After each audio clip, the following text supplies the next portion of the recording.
a newly formed COO-led technology committee. And this is really will kind of pull together all the teacher feedback that was recently given. We did just put out a parent survey. So in my latest and greatest, there was two surveys. There was an elementary parent survey and a middle school parent survey. We didn't do high school yet because high school is a little bit different, so the committee will work on that to get some parent feedback on that as well. But we're going to bring all of that information together, and likely we'll only be able to have about 2 meetings before the summer ends, but we'll be continuing that through the next school year so that we can look at some processes and procedures to clean up a little bit. And then make sure we're all on the same page and there's some consistency. And then the 23-24 budget development that I know that Glenn will be talking a little bit about, and then including staffing and procedures for extra duty pay. So when we're building a new budget for the school year, we look a lot at different positions and replacing positions. We're also looking at some additional, kind of looking at the salary scale and how do we adjust the salary scale so that it's more competitive with the school district and other surrounding schools, and then formalizing our extra duty pay a little bit more so that it's more consistent, and there's some real specifics to that as well. So we've been looking at that. And then last, I mentioned before that our team is focused on finishing strong, which again takes a lot of perseverance, and perseverance is really the willingness and ability to keep going when things are tough. And people who persevere show a real steadfastness and give that extra effort needed to do something despite how hard it is or how long it takes to reach the goal. And I have to say, I want to affirm the entire MA community for their perseverance through some tough times this past year, and that has really brought the community together. And I am truly honored to be a part of such a steadfast community, and I have no doubt that the MA community will finish this year really strong. So I appreciate that, and it's been very busy, but we're going to finish strong together. Mrs. McClellan, board, do you have any questions?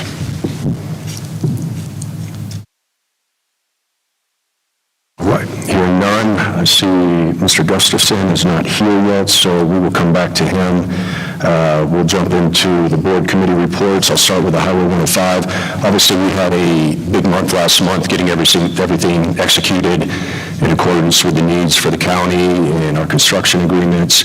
So right now, our construction manager is basically talking with the contractor, and they're lining out the permit process, and there's been some preliminary work, as in earlier this week, they had a drone pilot out there, doing a parcel, doing flyover to map out the parcel for the development of the recirculation. So that ultimately is going to, continue on course, and the hope is that mid-May, late May, that we'll be commencing the project at West Campus. So that's pretty much my report on Highway 105.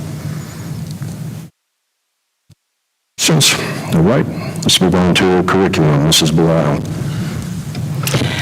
I am getting over a cold, and I assure my fellow board members I'm no longer contagious. I sound worse than I feel, so bear with me in my voice. Okay, curriculum committee, we met last week. We are in the draft stages of the new curriculum adoption policy. We are doing one for our main curriculum and one for our supplemental curriculum. And what I learned from our smart and savvy members is that our main curriculum is what would comprise 75% of the main curriculum that our students are being taught.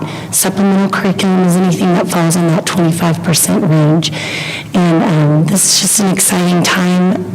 We have such dedicated teachers, smart people, that are working hard and moving forward on a lot of things that parents have approached me about, and that we are, really tying up loose ends and getting things together. So this is exciting.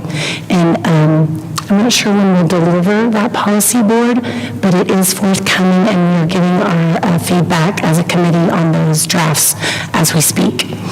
The math curriculum subcommittee continues to meet, and as I mentioned at the last board meeting, that is not the sense of urgency that it was at the beginning of the year. There will be no math curriculum changes for next academic school year. However, they are continuing to meet because those changes are on the horizon coming up for our school, but nothing immediate right now. And what they are doing is narrowing down the field and bringing the pros and cons of the different curriculums that are available for our school to consider. And like Mrs. McClelland mentioned, the technology portion has been moved out from the umbrella of the curriculum committee, and she is forming a special committee called the Technology Committee to focus on this area. We did survey the teachers on their thoughts. We have asked our parents to now give their feedback. She sent her latest and greatest communication. It's an email that went out earlier this week. It was a little bit buried in her newsletter, so please look for that link in her letter, and you can click on that. There's one for West Campus, and there's one for middle school. Those surveys close on April 21st. And what the task of the Technology Committee will be, from my understanding, is really to hone in on what MA's approach is and intentionality with technology and education. So we're going to gather all those results and then do what's right for our kids and our teachers in that regard. So please, we really like your parent feedback on that. I believe that's all we have for now with that. Thank you. Thank you, Mrs. Blau. Board, any questions? All right, let's move on to SAC West. Mr. Gears.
Thank you, Mr. Gears. Board, any questions?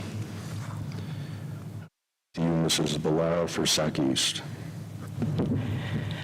Okay, SAC East met today, and the big news coming out of that committee is just that the end of the year survey, yet again another survey for our parents to participate in, is coming out next Friday, and there will be an incentive for the students. And Mr. Vinchatto, is it an incentive per grade? Per student? School. Yeah, but we mean 50%. Okay, so there will be like a student incentive, a hat day, or a special free dress day. I don't know if we've narrowed that down specifically for increased participation. And why that is interesting is because the survey that went out from SAC East earlier this year had lower participation than usual, and that's both good and bad news, because last year we had a lot of participants, and usually what that indicates is a few more grievances to express in their survey. So I see the lack of participation in the first survey as good news, because I think that means that our middle school and our high school are on the right path. And I attest to that as a middle school parent as well. There's just great things going on in our secondary campus. We did not discuss this during SAC, but it was in the updates from Mr. Vinchatto that, you know, our middle schoolers get to go on overnight experiences this year that were not necessarily available. They were not available last year, especially for my son's grade. So a lot of exciting things. They're just on the right path, and I think that is clear in our participants in the SAC survey, but that doesn't mean that we don't want or need or value that feedback, so we really are encouraging parents, please look for that and participate. That will be coming out next Friday. And that's it, thanks. Mrs. Belisle, board, any questions on SAC East? All right, Mr. Buczkowski, governance, to you, sir. And we'll move to finance as well with you. Thank you, Ryan. We might want to defer to Glenn at this point, since I don't know how much, I don't want to repeat too much of what he might be reporting as well. Mr. Gustafson, thank you for being here tonight. I know you had a long drive up. Are you good to go into your CFO report? Absolutely, yes, sir. Thank you.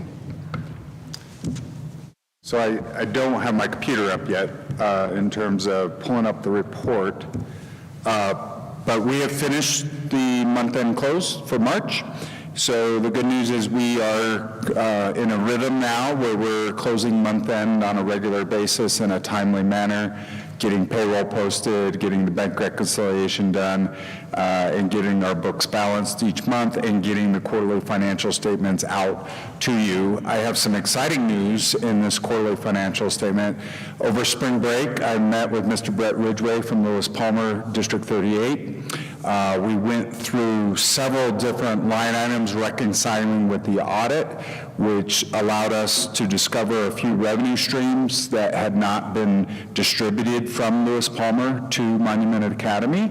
And so all of those revenues have now been received and recorded in the March financial statements. And you'll notice that if you look at the bottom line, especially the last section where you can see the school-by-school comparison, we're in much better financial position than we were before, so that was a welcome relief. And just to give you an example, we found a check from the state of Colorado for the capital funding that was from fiscal year 2021 that was just recently received by Lewis Palmer.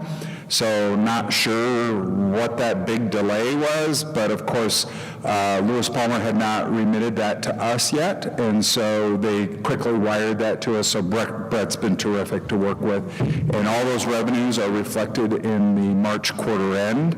My favorite part is the very end of the report where you can see elementary versus secondary separate. You can see the bottom line of that. I'm doing this off of memory since I don't have my computer up, but you could see that the bottom line is now that elementary is in the positive territory, a little over $100,000 of net income year to date. Secondary is still lagging behind. We have a negative amount of, I want to say, 70,000 or so, but that's much improved from previous months. And sets us up well to get through the remainder of the year, get through the gala. I think we're in much better position than we had originally intended. So I am just absolutely thrilled with our position on this. Thank you.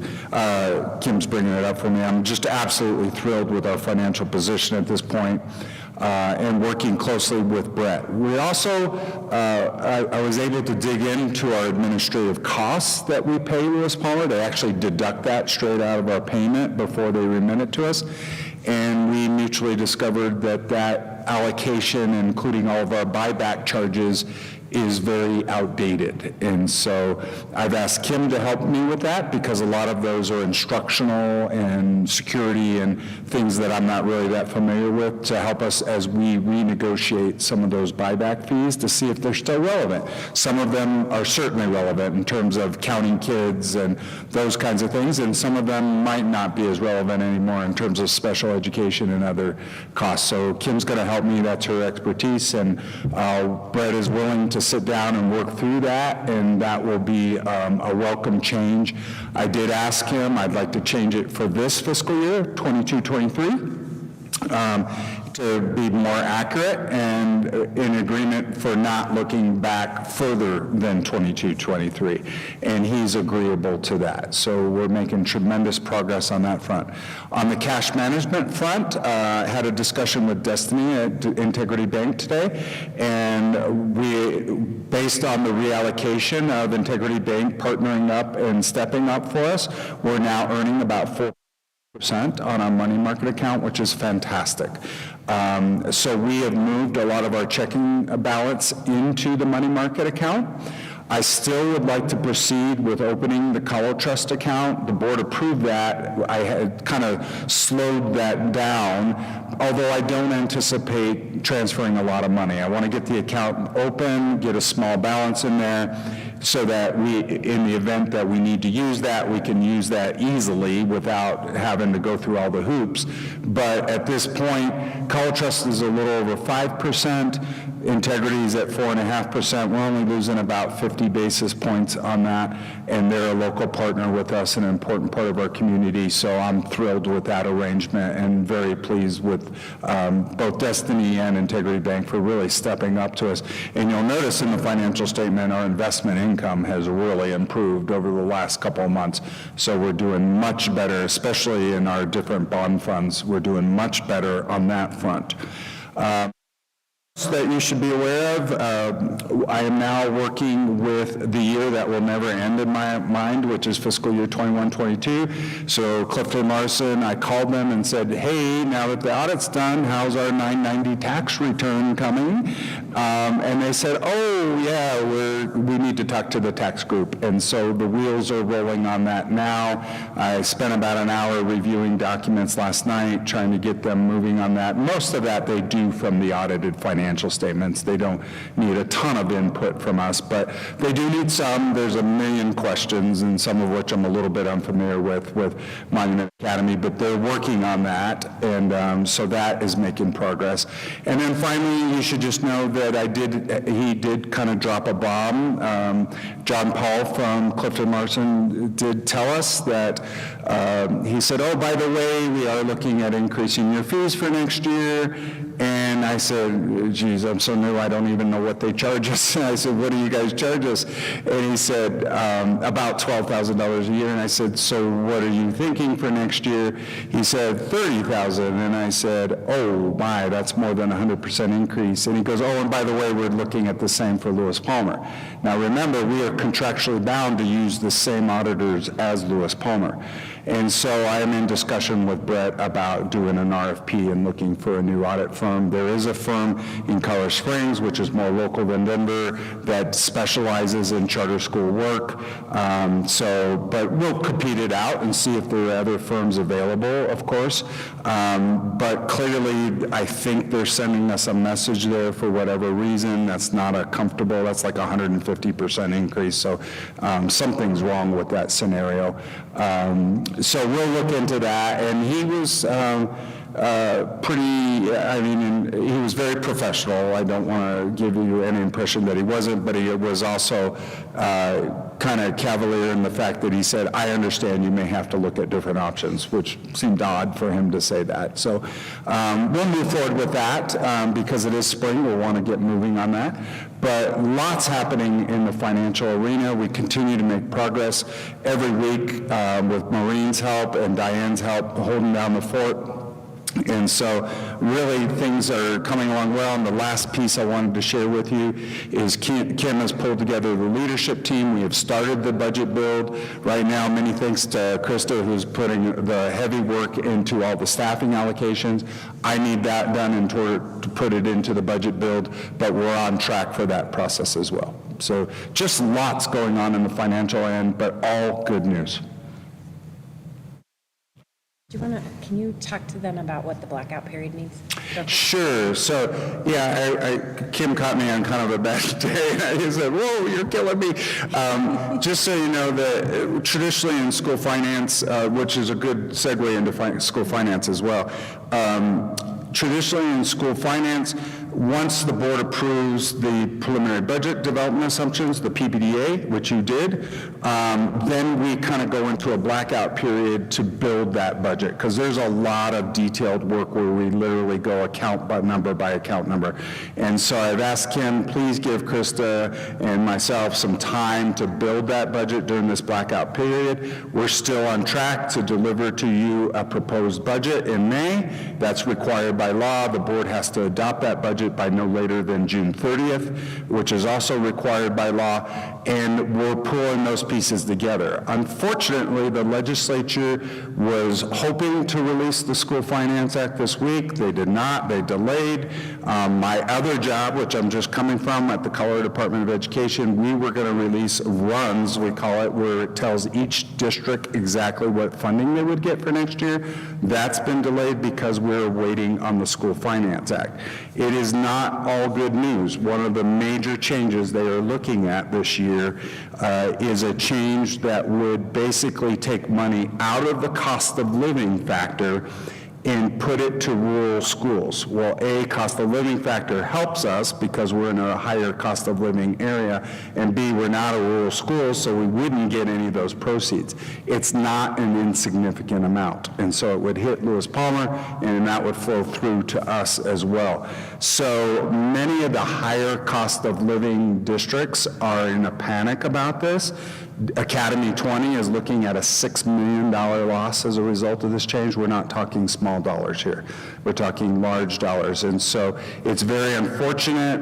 Many factions, I'm not allowed to lobby since I'm a CDE employee, but many factions are lobbying the legislature going, hey, our employees are feeling the effects of the prices at the grocery store, the gas pump, rent, and we know the base went up by 8%, and now you're talking about taking away some of that money on the back end. That's just going to really hurt some school districts. Can you please reconsider that? At one point, that wasn't getting a lot of traction, but now I just heard on the way home that Cherry Creek, Academy, District 11, Littleton, and even CASB, CASE, CEA, and even the Rural School Alliance have all joined in on a letter saying, please don't make that change. And that's a pretty powerful group because Rural School Alliance would benefit from this, and they're actually signing on saying, hey, we don't want to steal from them to help us. We would rather it be distributed equity because really the cost of living factor benefits about 25 districts out of 178. The Denver area districts, Academy, D11, and the ski area districts are the big benefactors of that. So basically, 25 districts would be funding rural school funding for 100 districts.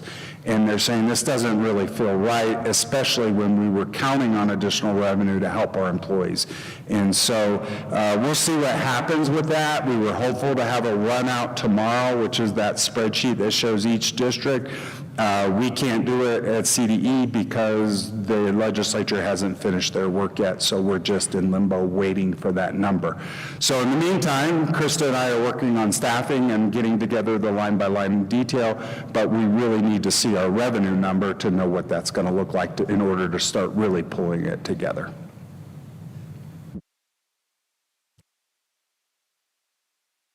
Excellent update. Thank you for all the good news prior to that. Is that currently in committee right now? Are they hearing testimony? So they are not hearing testimony yet because they have not introduced the School Finance Act. So they're still working behind the scenes on that. Mostly Senator Zenzinger and Senator McCuskey. Okay. Can you keep us posted? Because obviously you're probably going to hear that before anyone else. Yep. When they will start hearing testimony on that, because it is good to hear that a lot of these different groups are aligning and forming an alliance around that. So it's Will do. Yes, good sir. for us to hear. Board, is there any questions for our CFO tonight? All right, hearing none, let's get back to you, Mr. Buczkowski, if you would like to give anything on finance. Yes, thank you, Ryan. So the Finance Committee met on April 10th, and first I wanted to give some praise to Glenn here with the efforts that he's made in this last quarter. The revenues that he talked about that were discovered booked and collected amount to several $100,000, Board. So this is very significant. A very large amount of that was able to be applied to the East Campus budget as well. And to reiterate a couple of numbers that Glenn mentioned that are in the financial statements that were distributed to the board. So through March 31st, the West Campus has a net income of approximately $173,000. The East Campus has a net loss of approximately $61,000. Now, that is a large improvement, like Glenn mentioned, because the budgeted amount through March 31st was approximately $376,000 loss. So we're talking about several $100,000 improvement on the East Campus, which is really a big praise. Also, the preschool fund is also solidly profitable as well.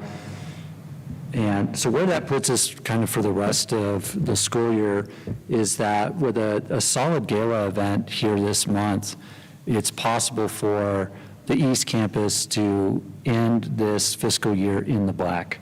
And so you'd have all major programs of Monument Academy profitable for this school year. So still remains to be seen, but we're hoping, of course, for a great gala event. A couple other things.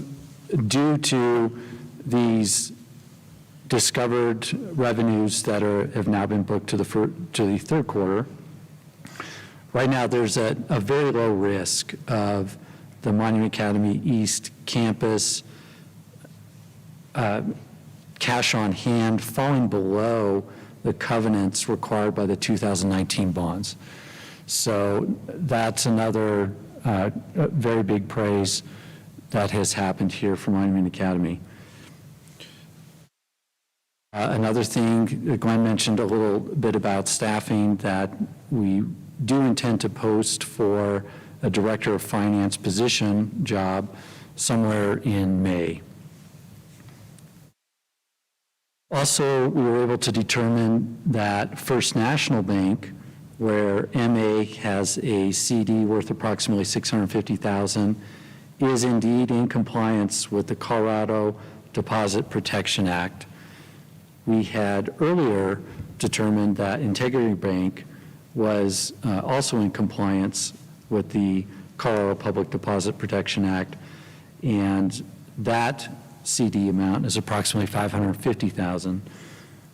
This is important because the Colorado Public Deposit Protection Act protects these deposits since they are in excess of FDIC amounts at these institutions. And so, Ryan, that's all I have at this point. Excellent. Thank you for that update, Mr. Buczkowski, and that will move us in. Any board, any questions? All right, that'll move us to buildings and facilities. Mr. O'Brien? Nothing to report. Volunteer, Mrs. Clinton. So the volunteer committee, at this point, we are on track to go well over 4,000 volunteer hours from our community that have been tracked on the site, and we're at about 300 volunteers, so we're continuing to kind of plug away, continuing to onboard people. Major volunteer needs coming up include at the Boot Scoot and Bid fundraiser. So that is those signups are available on Track It Forward, as well as some things with prom at the East Campus and some other kind of end of school year type events. So please make sure to go and check out the volunteer section on our website. When you go to the Monument Academy's website, up at the top, this is volunteer. It'll lead you to where you can sign in if you're onboarded or register. And if you have any questions, the email address for the volunteer committee is on there as well. Thanks. Board, any questions for Mrs. Clinton? All right, on to you, Mr. Carley, RDC. So with the RDC committee, we met a couple weeks ago, mostly focused on the gala. And I don't want to kind of spoil any of the surprises because we'll talk about it here in a little bit, but it's going to be a fantastic event. We're very excited about it. Mr. Dykes and Kendra have done such a phenomenal job in kind of getting this going, and excited to see where it goes on April 20th. All right, that will wrap up our reports of administrations and committees, move us into items requiring board discussion action. First on the agenda tonight will be Board of Directors election update, and this time I will yield to Mrs. Clinton. Okay, so what I announced back in January, starting this whole process, and then bombarded everybody with emails and things and board highlights and all of that, has finally closed. We have 2 seats that are terming out at the end of June, and we have 2 applicants that have applied for those seats, so we do not need to proceed with an election at this point. The 2 candidates, or the applicants, are here this evening, and we'll have them read a statement. We have Mr. Matt Ross and Mr. Ryan Graham, who has put in for a second term. So at this time, do you want to read your statements first? Let's go ahead and have you guys read your statements, and then I'll proceed with the formalities here. So, Mr. Ross?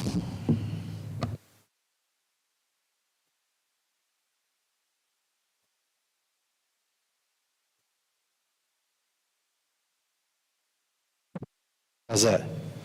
You guys hear me? All right. Thank you for having me. Thank you to the board. My name is Matt Ross, and currently have 3 children enrolled in Monument Academy in 5th, 2nd, and 1st grades. We also have a 2-year-old at home, and we love MA. We've been very happy with our time here, and we're very committed not only to our children's education, but the community that they live in as well. It's very important to us. We believe in classical education, support the mission and vision of the school. We live in Palmer Lake, where we run a couple small businesses, love the community, and we're just very happy to be here. Our home, this is our home. We deeply invested in the long-term health of everyone involved, especially the next generation. A little bit about me, I'm the executive pastor at Pikes Peak Christian Church in Colorado Springs, down on the south side in Security Widefield, where I lead the staff, manage budget, policies, very, very familiar territory. And I've been in ministry for 21 years now, and it's very applicable to what seems like a school board member would be doing. I hold conservative Christian values, and I'm always looking for the opportunity to serve and love on people.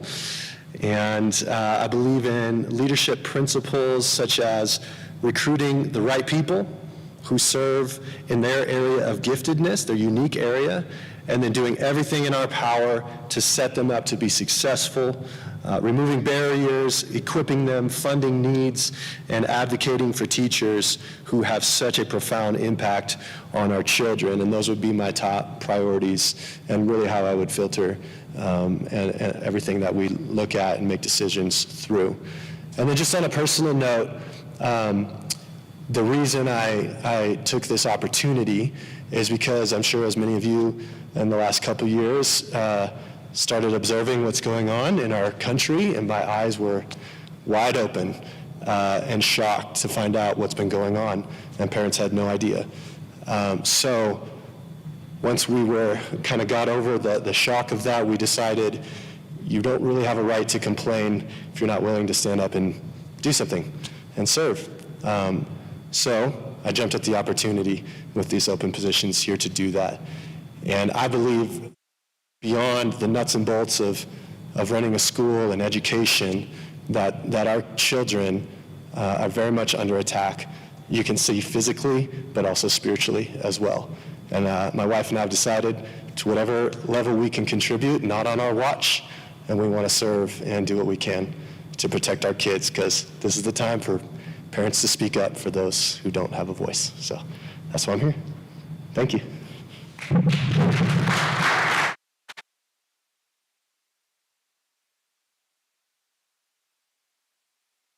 Mr. Graham, you're up.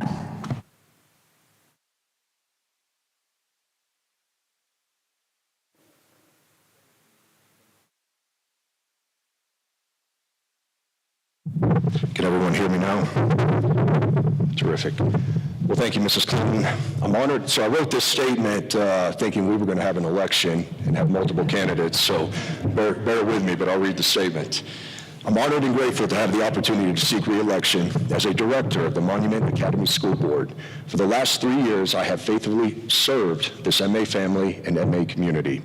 My why is that we are one of the last beacons of hope in the public education arena, an arena at the forefront of radical left ideologies designed to circumvent the familial and parental units from having a say in the education of their children.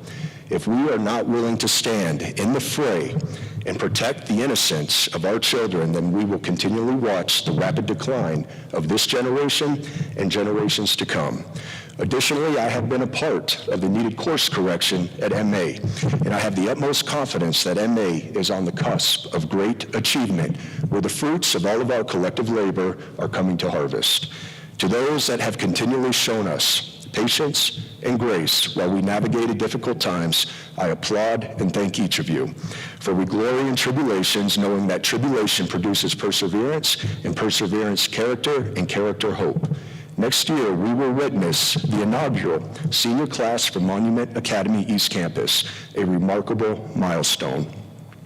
As a father of young children at MA, I have watched tremendous growth in their character, in their joy, and in their aptitude for learning, due to the incredibly gifted teaching staff that defines the MA family.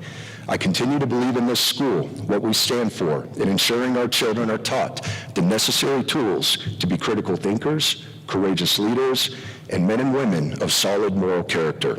As parents, we understand how quickly time goes by when viewing it through the lens of our children. With that precious time, our most sacred duty is to protect, foster, and speak into their lives as we aim to raise up these incredible treasured gifts from God.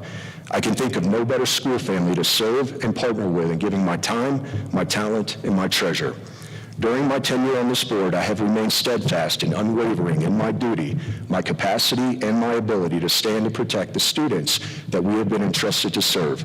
I have focused on making certain that parental rights remained at the forefront of my positions, in which have included taking a stand against COVID restrictions, testifying at the Capitol against anti-charter legislation, authoring and carrying a proclamation for the privacy and protection of students as it relates to House Bill 211108 and Senate Bill 08200, authoring and carrying a resolution opposing CRT and other race-based curricula and methodology, authoring and carrying a resolution for armed staff and facilitating negotiations for an SRO agreement between MA and MPD, authoring and carrying a joint resolution between MA and D38 addressing the disparity of our proportionate share as it relates to any future MLO monies, and most importantly, giving voice to our parents by listening and partnering with them when it comes to the education of their children. My vision over the next 3 years will remain focused on, number one, continually standing firm and unwavering in our protection of students against the cultural wars and progressive education agenda that is being promulgated at the state and federal levels in the education arena. This will be a perpetual battle and should be at the forefront of every parent's decision when choosing where to send their children to school.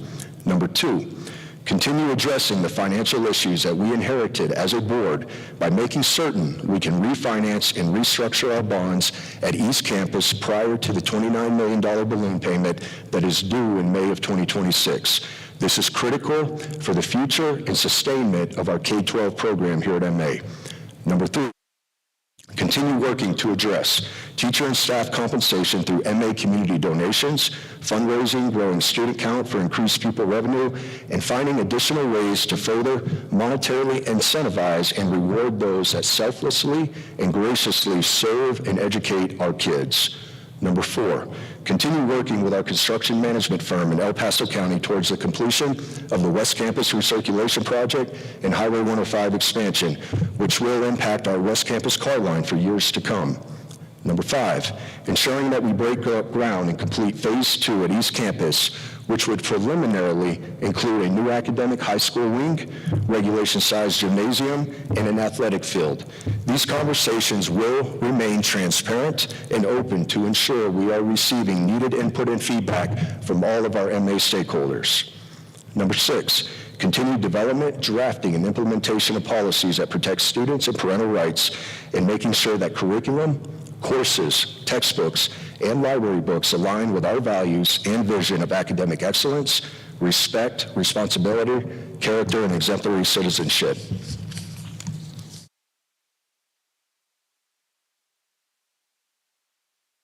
Number 7, continuing to make sure our parent voices are heard and that our parents always have a seat at the table when it comes to the education of their children.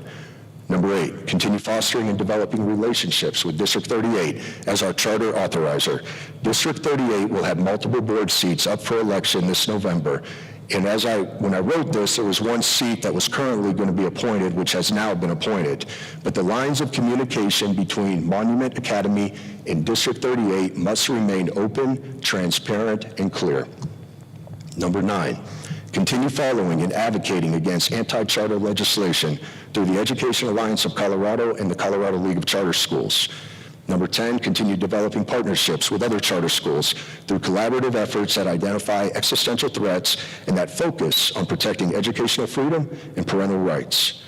Number 11, secure a permanent and full-time chief operating officer for the 24-25 fiscal school year by helping with the development of a succession plan for our current interim chief operating officer, whom the board has approved for the 23-24 fiscal school year. Number 12, help bring consistency to the MA school board by running a second term, understanding that no other MA board members in recent years have run for a second term. I am certain that one of the greatest threats against MA is complacency and lack of consistency. Lastly, I understand what this role entails. I understand the extraordinary time commitment and challenges that will continually present in the education arena. I do not shy away from those commitments, and I do not run away from those challenges. I will always choose to face them head on and continually serve Monument Academy. I respectfully ask for your continued trust and support for the next 3 years. Thank you.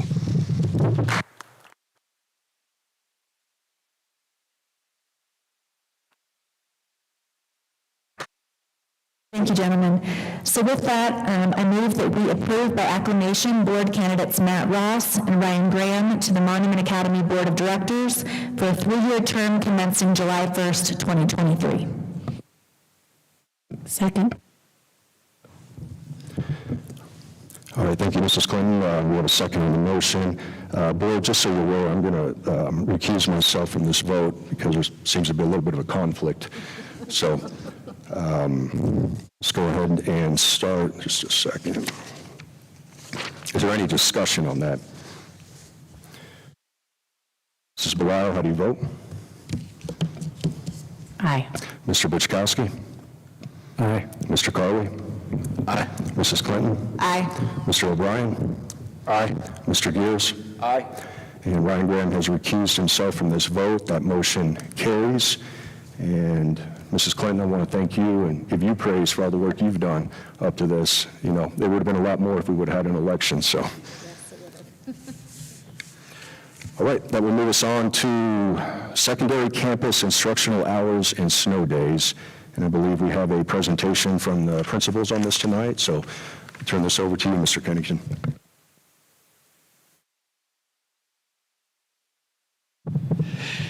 Good evening, everyone. Thank you for the time to talk to the board tonight, Mr. Graham and board.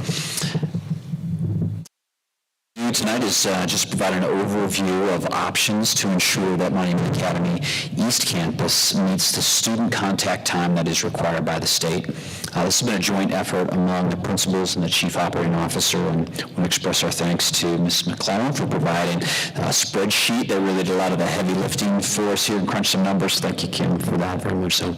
Mr. Graham, I hope you didn't mind. I put a folder with all the board members with some documents that they may want to reference for this, one of which is some current guidance from CDE that we're basing our numbers off of. So that's in the middle of the folder that you have there. So after the most recent snow day that we had on the 6th of April, MA East Secondary cannot accommodate another weather delay or closure without falling below the minimum instructional hours that are required by CDE. So I'll provide an overview tonight of the primary options available to ensure that MA East does not fall below those instructional hours required by the state. These are not recommendations in any way, but simply a summary of available options. Note, MA West Elementary has fewer required instructional hours than a secondary school, so they have more of a buffer.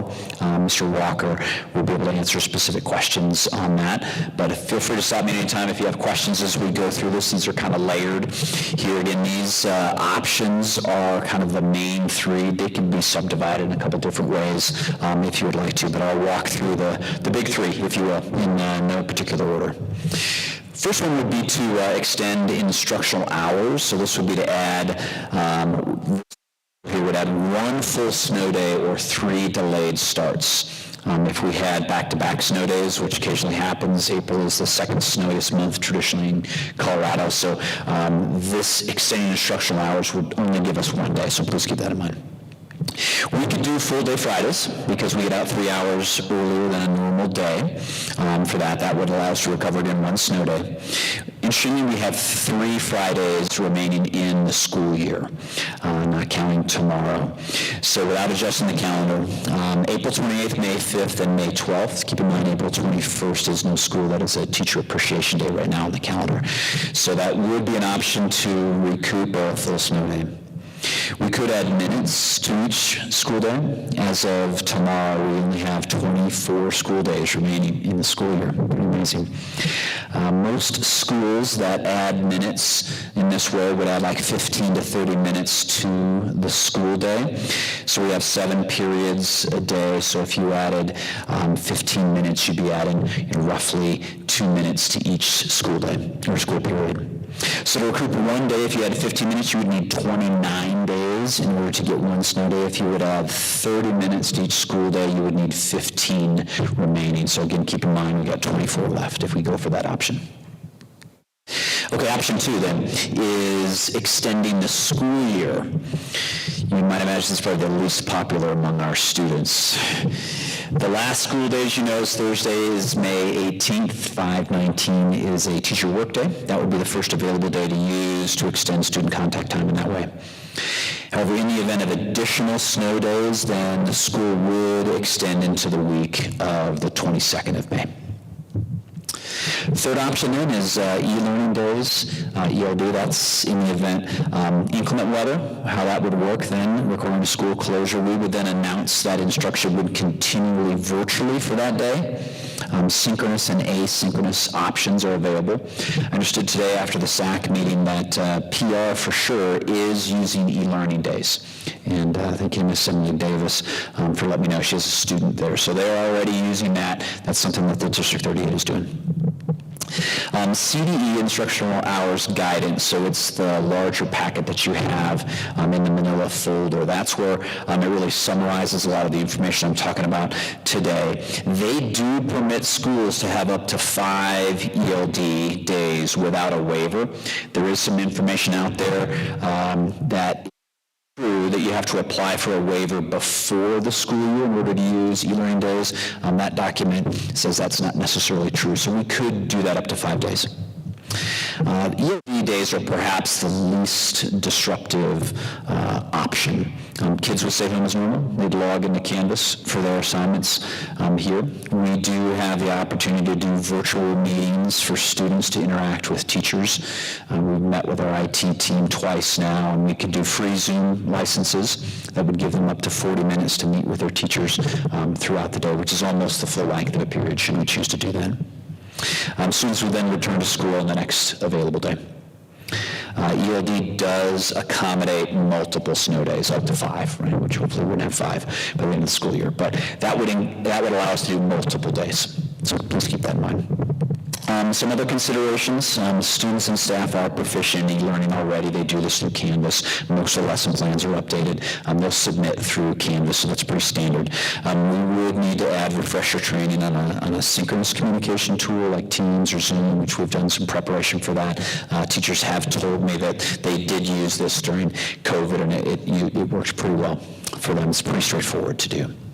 The district policy as well as the state do require synchronous learning, so there needs to be a time during the day when they're interacting with students. However, I understand from a parent, it's not necessarily followed in some of the other schools, but regardless, we have the option to do that, and that would allow us to comply with the policy. One of the things that you'll notice if you look at the CDE guidance, they do require that a school board have a policy for e-learning days to do that. We don't have, District 38 does. Any questions on those three options? Okay, so we did sample some groups as to their preference for this. You can see that on the agenda in front of you there. Middle school lead teachers did prefer e-learning. The high school leadership team was split between e-learning and extending the school days.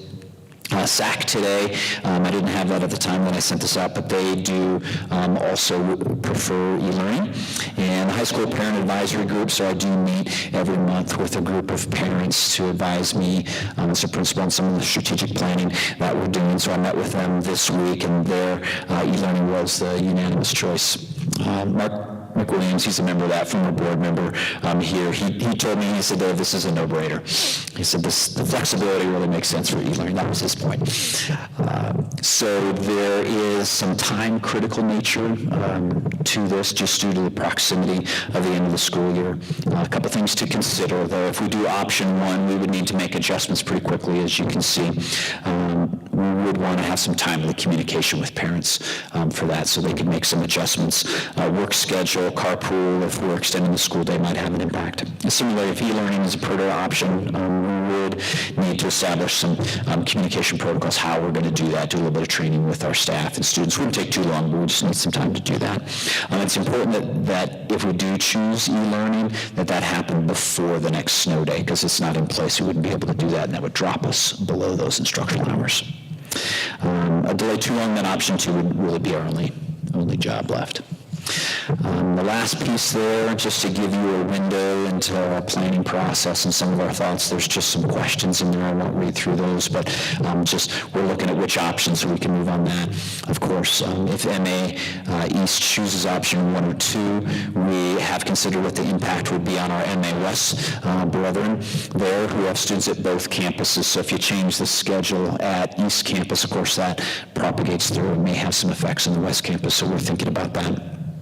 And then we're also thinking about which option really provides true and beneficial instructional minutes to our students here. For instance, if we extend the school year, to what extent do we expect student attendance on that day? If we extend, some parents have said we've already got travel plans.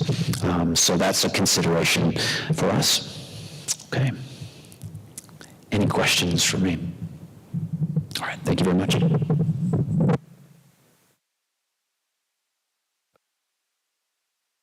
Steve, Mrs. McClellan, so this has no correlation with West at this time?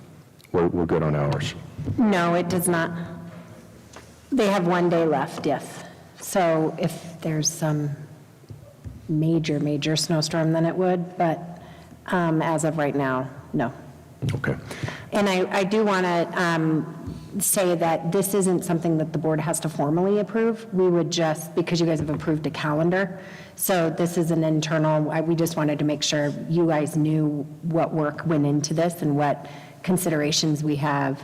And as you can see, I think the e-learning option is one of the most favorable because of the operational piece, and as like what Dave said. So, but we wanted to make sure that you all were in the complete know and our community understood the work that had to go into this to make sure that we're doing it effectively.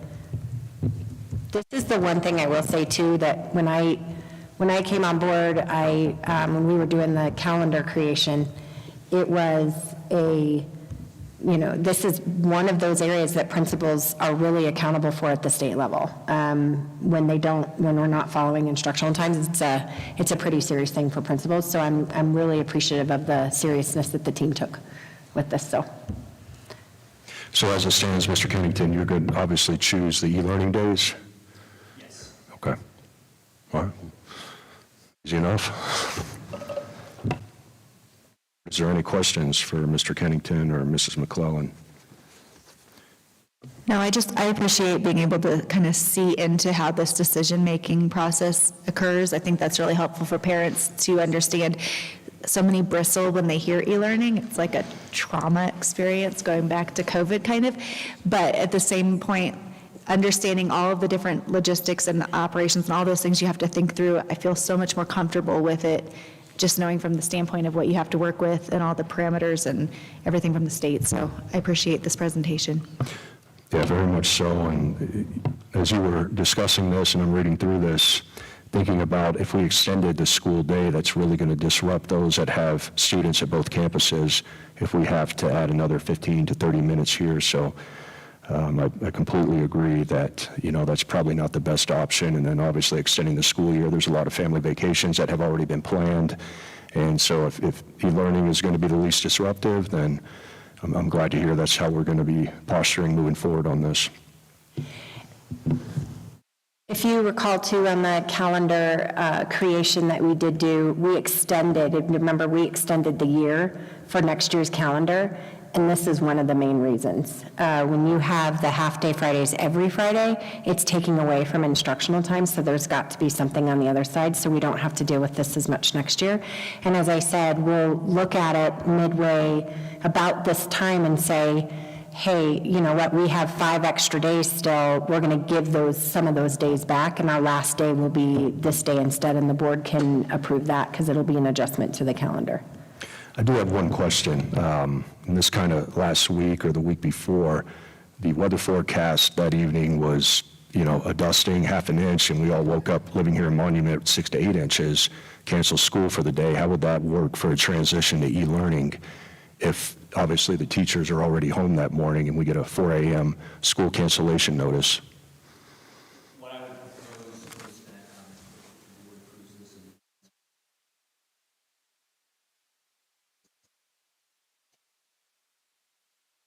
simply dust off and post to campus, so we'll be all ready to go. So they would not have to commute back to the school to pick up whatever they may need, laptops, et cetera. They would have that ready to go.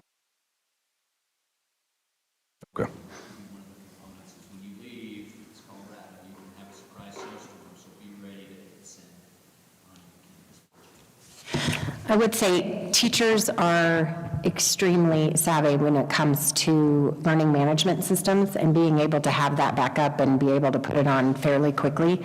So even if they didn't bring home their computer, they could still log in. That's the nice thing about the LMSs and Canvas that you guys use, is that it does give that flexibility. So they'd be able to even do it with their own computers. All right, terrific. Mr. Kennington, thank you for putting this together. All right, let's move on to last item under discussion action, that is the proposed budget special meeting. And this is in regard to, when Glenn spoke earlier, we need to have a meeting in May. And it sounds like you're going to be out of town on our next board meeting, so we need to call a special meeting that first week of May. So now's the opportunity to go ahead and set that date time. And I will yield to you, Glenn, to tell us what's going to work for you sometime in May. Mr. President,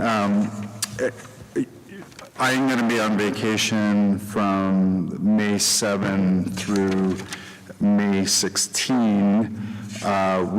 Depending on the board's comfort and preference of evening or day, whatever you prefer, I could be ready as soon as May 4th. That would be a little bit of a scramble given the delay in the School Finance Act, or later in May, starting as early as the 18th. So depending on the board's preference, except for that week or so that I'm gone, I'll be glad to accommodate your schedule.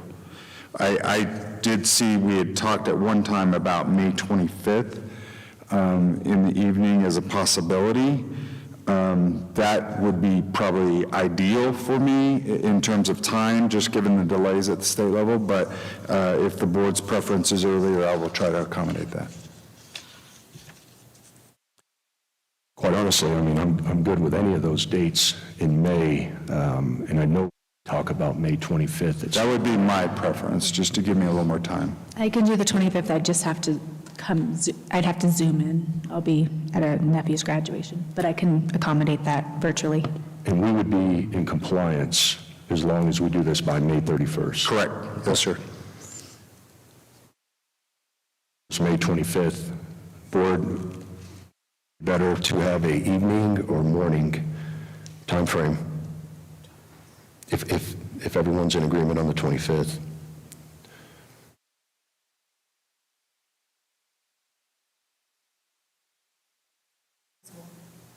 I think I'm flexible, I just don't have time for graduation ceremonies. Okay, well, let's do a morning meeting. Would 10 a.m. be okay, or we could do earlier? It's okay by me. Okay by you? Okay, then I would propose May 25th, 10 a.m. for a special proposed budget meeting. And my next question would be to the principals, could we utilize one of your campuses?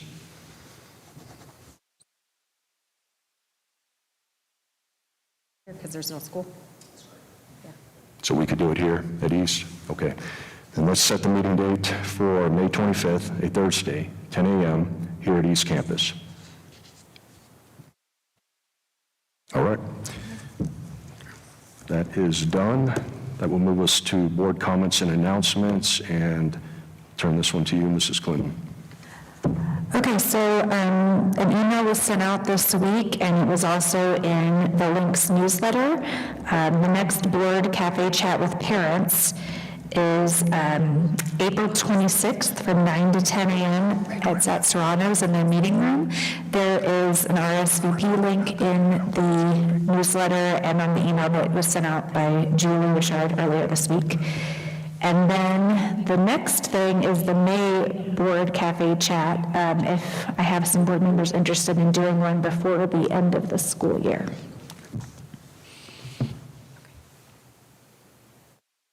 Don't all speak at once.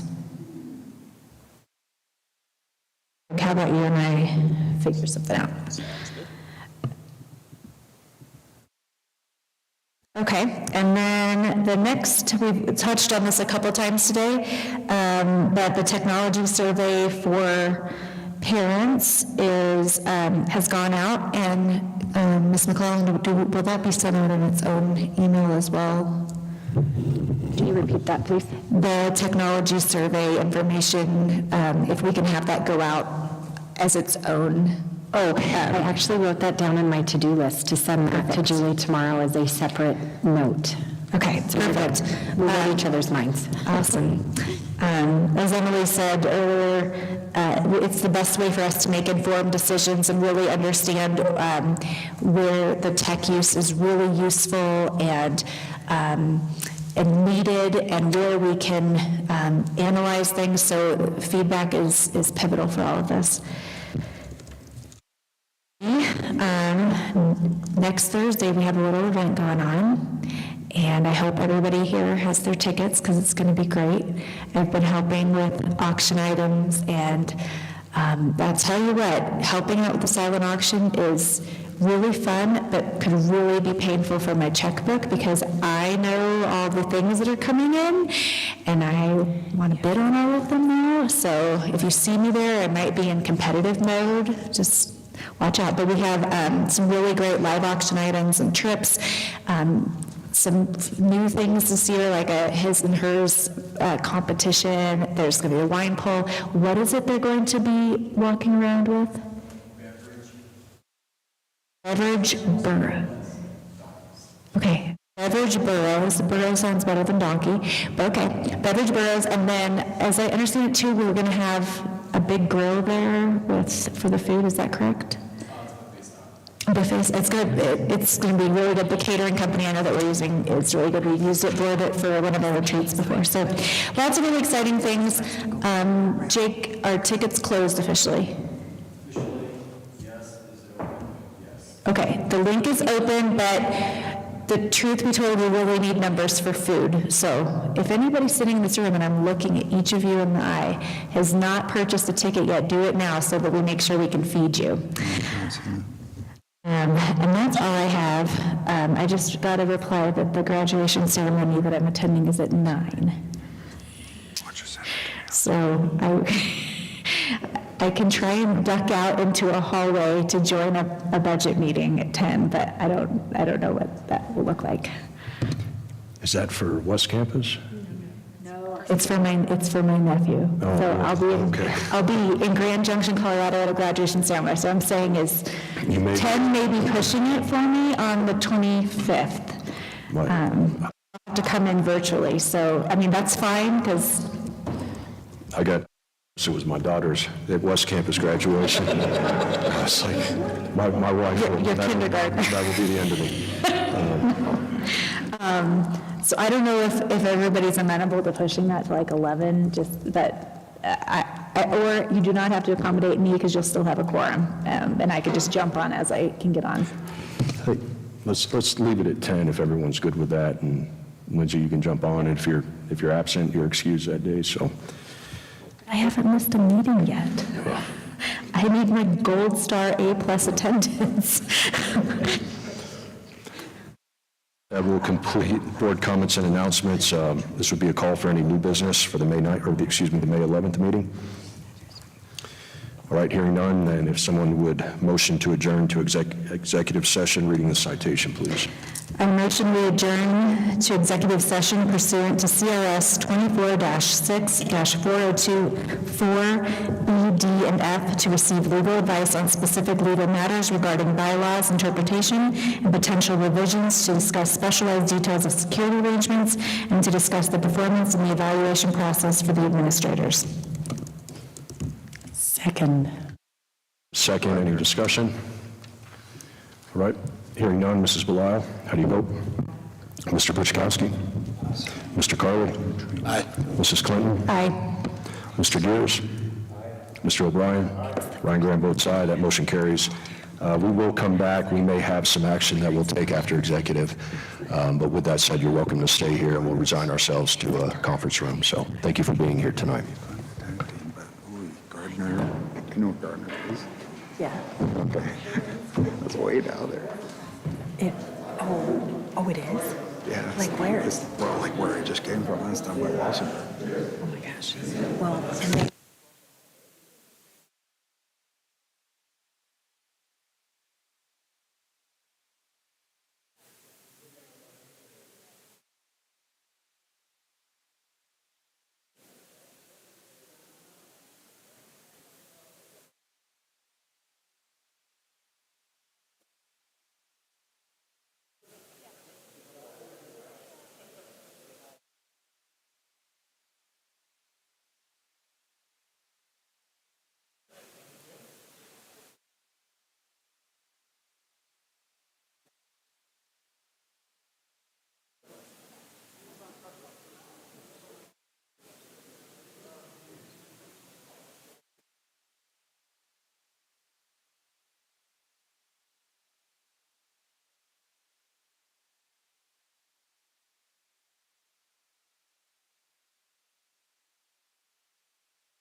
I just put the logo up and pause it, and then we can cut it out or keep it or whatever we need to do.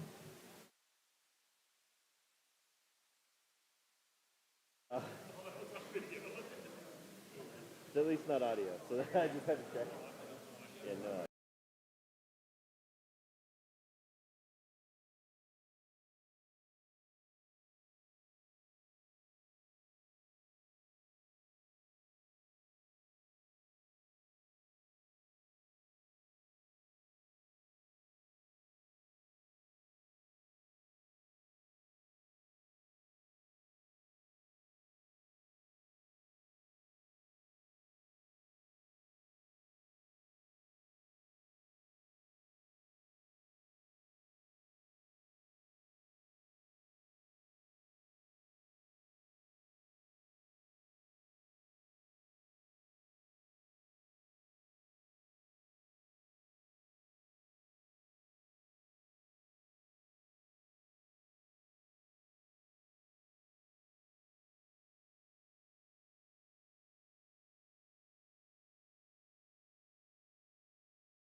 And then you're out.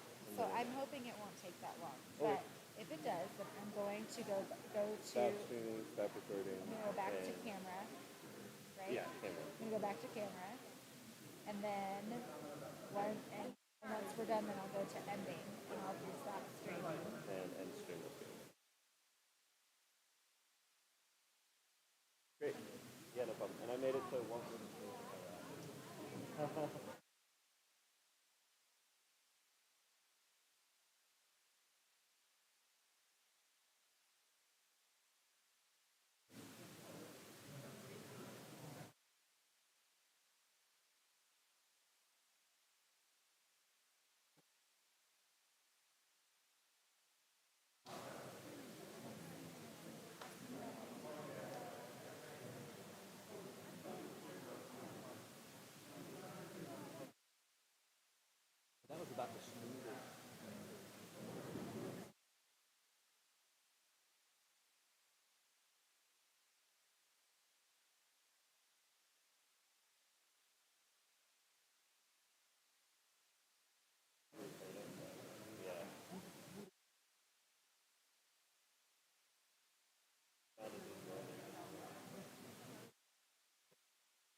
There is, or Well, no, just? just for the school, just for, and not just any of the tech stuff except for the board meetings.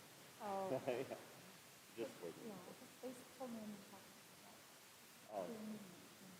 oh, that would be Chase. He goes to the. Okay, great. No problem.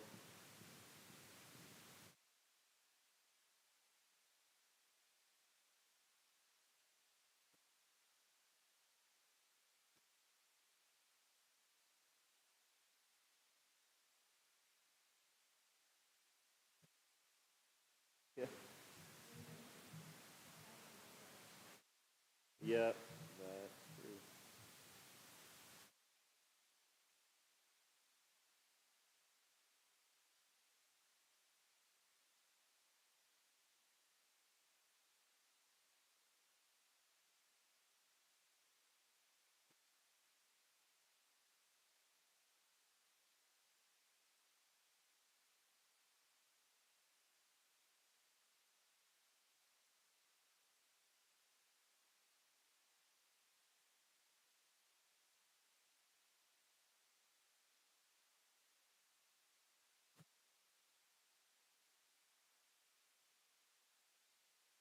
Dude, thank you so much.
correct. Yeah.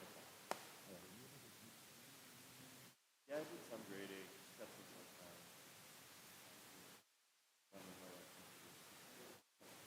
Should have brought my book. I forgot it. I've been going up for a while. I'm all good.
It was like, well, before I moved to Wisconsin, so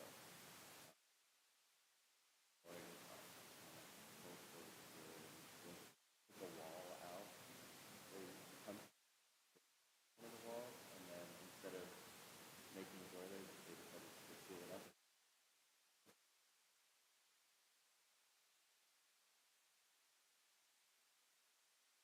He was renting to people who he knew were growing marijuana in the house.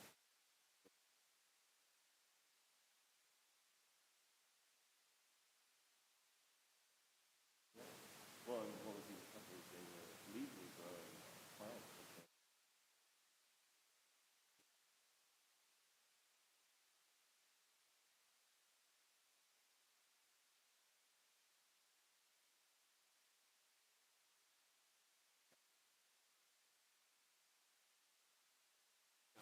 We just kind of evacuated. So we went in and we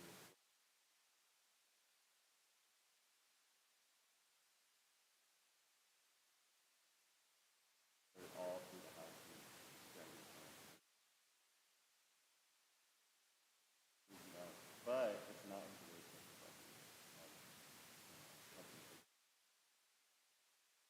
The worst was we went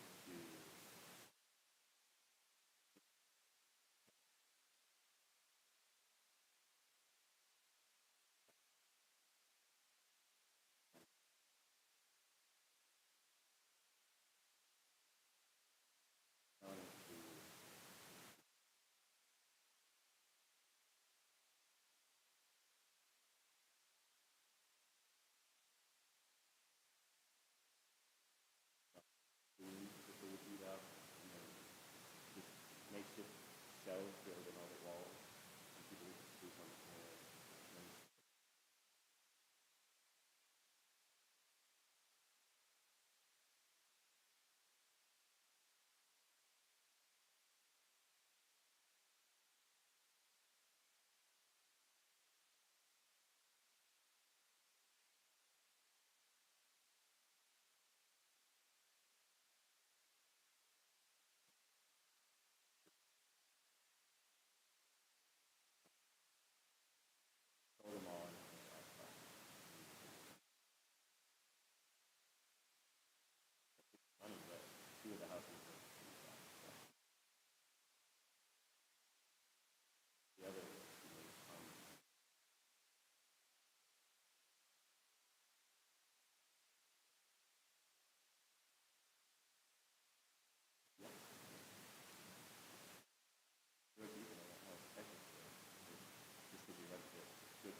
We are back from executive session. It is 9:25 PM. Calling the open session portion back to order.